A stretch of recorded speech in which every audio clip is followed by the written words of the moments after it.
and running his fingers through his hair. I simply waited, watching, as the edges of his eyes crinkled as they squinted against the sun. Finally, his eyes swept over the table, and fixed on my own. I raised my eyebrows skeptically. The slight softening of his features indicated his defeat. Okay.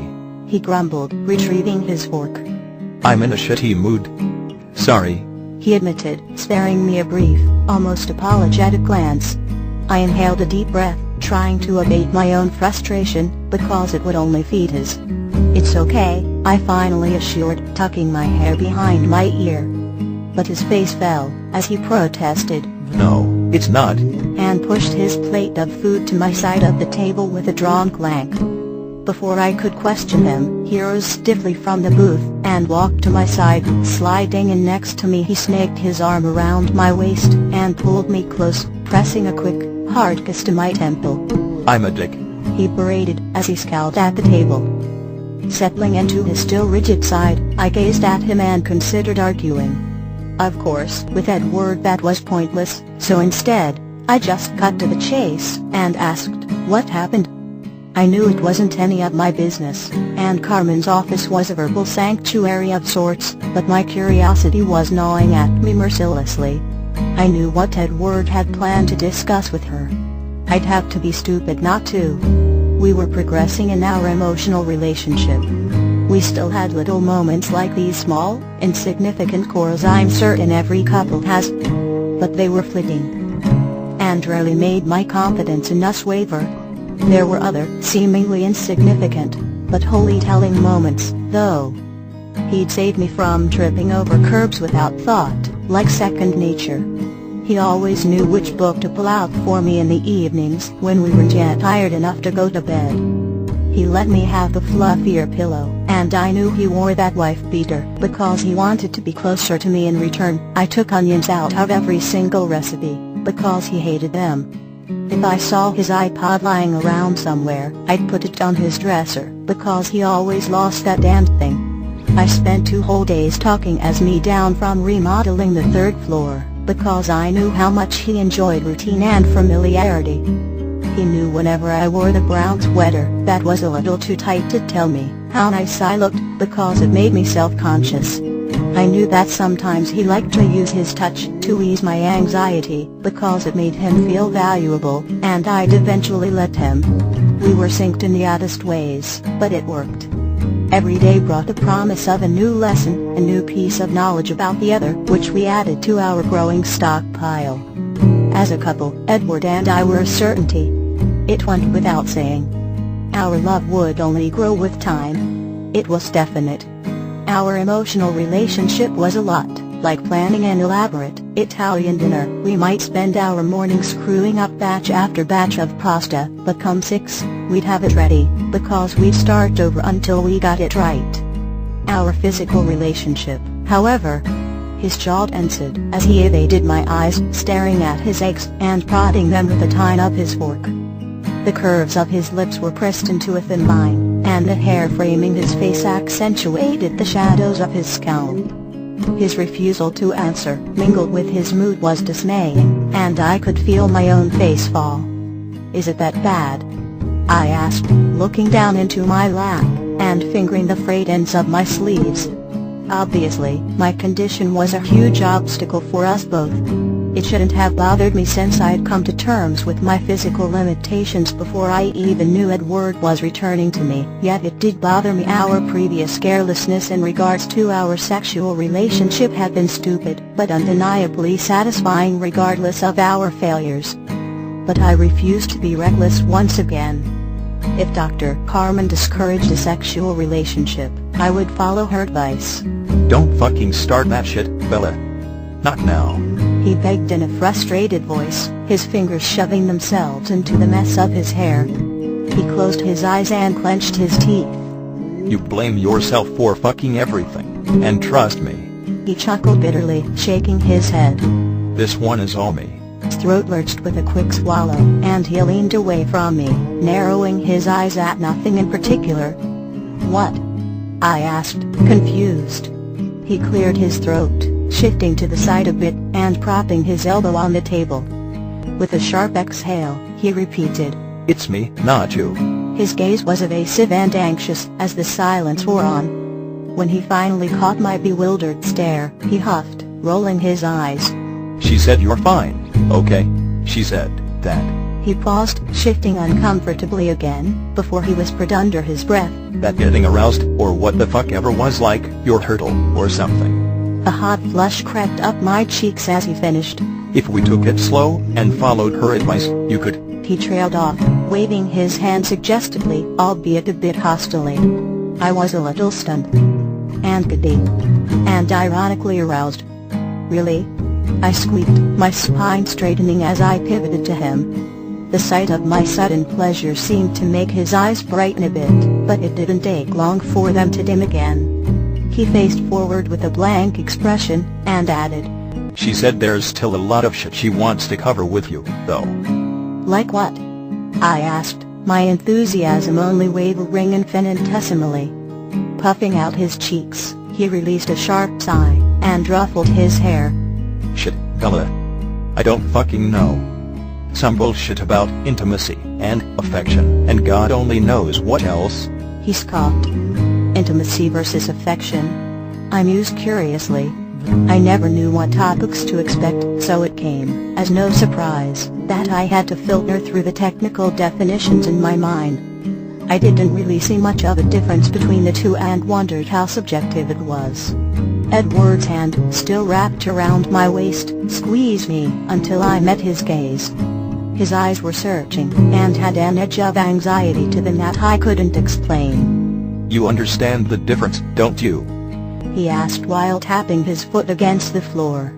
Slowly, I shook my head, curious as to his opinion on the subject. But at my answer, his foot stilled, and a brief flash of anger swept across his features. He locked his jaw and looked away, murmuring sharply, "Just one more thing I fucked up." Seriously.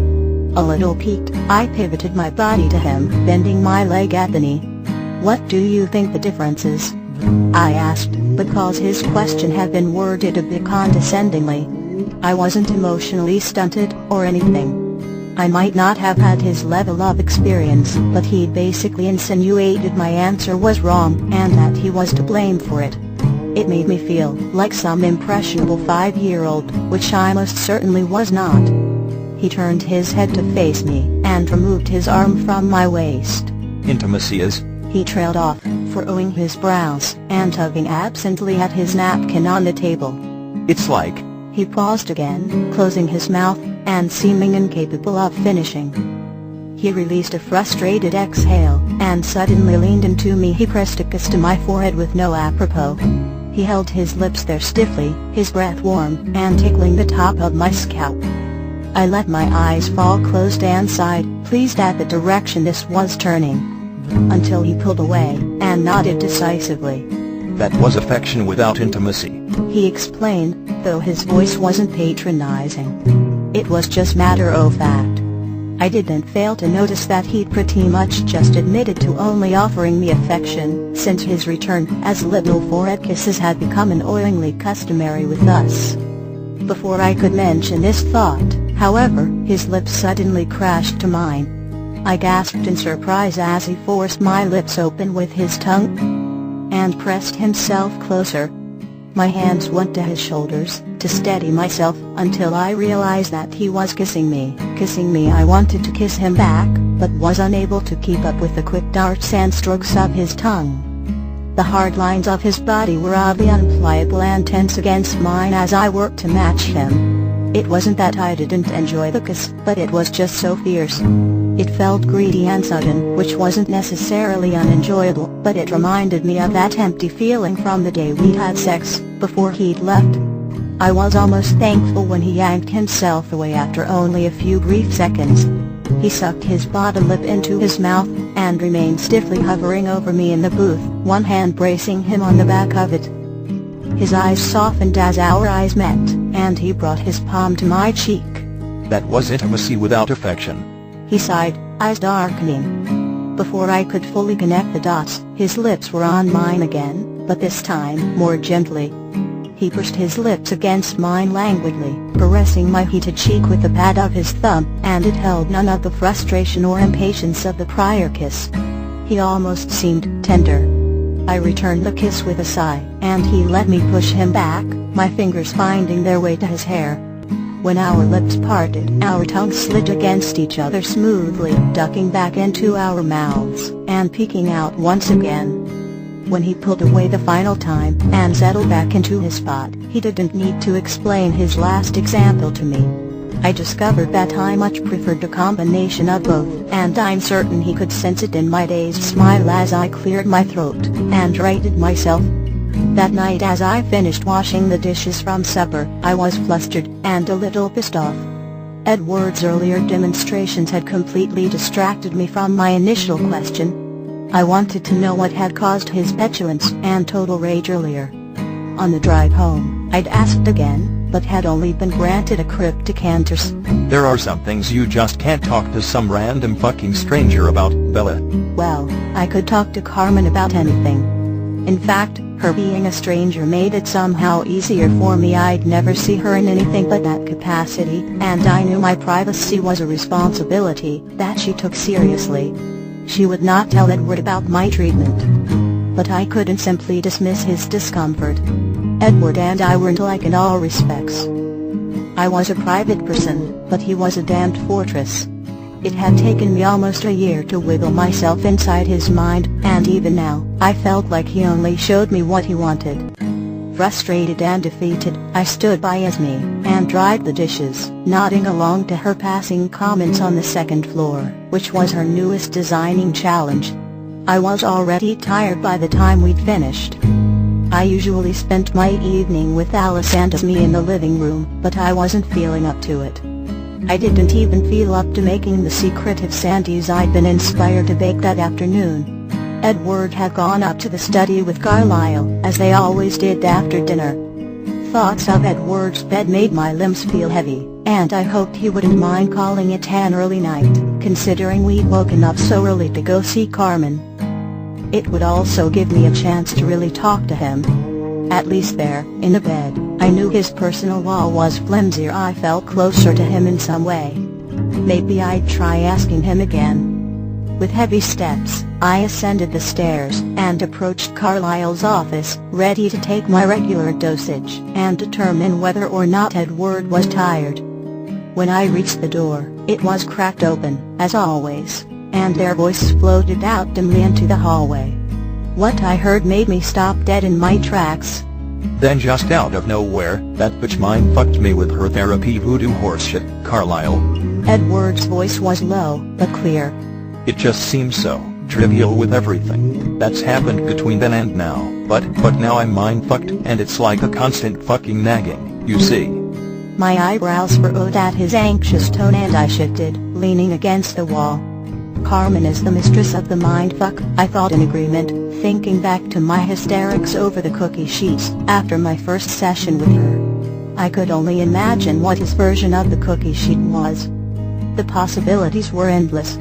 Edward continued in a flat whisper. It seems so fucking masochistic to, you know, and then feel that again. What if... He paused and his voice dropped, a foreign vulnerability lacing his murmur. What if it hurts like before? Carlisle answered immediately, in an appalled voice. I think if you don't find out, you're going to a doctor. End of discussion. A million thoughts raced through my head with his words. It didn't take long for Edward to respond in a muffled groan. Not you two. It could be serious. Carlisle persisted in a concerned tone. If it's so bad that you're scared to try, then maybe you should go anyways. There was Edward's airy huff and then a gentle shifting of fabric. I'm not scared, he muttered stiffly. Oh. Carlisle asked dubiously. So it's perfectly normal for an 18-year-old male to abstain from masturbation for 5 months, then? Fucking Christ, Carlisle. Edward hissed under his breath. Where the fuck did your subtlety and discretion go? Carlisle's sigh sounded exasperated. It's nothing to be ashamed of, Edward. Edward snorted, and there was a soft thump that sounded much like a chess piece. For normal people, there's nothing to be ashamed of. but normal people don't feel orgasms in a form of searing pain, so I think you can spare me the clinical it's perfectly natural bullshit. It was then I knew that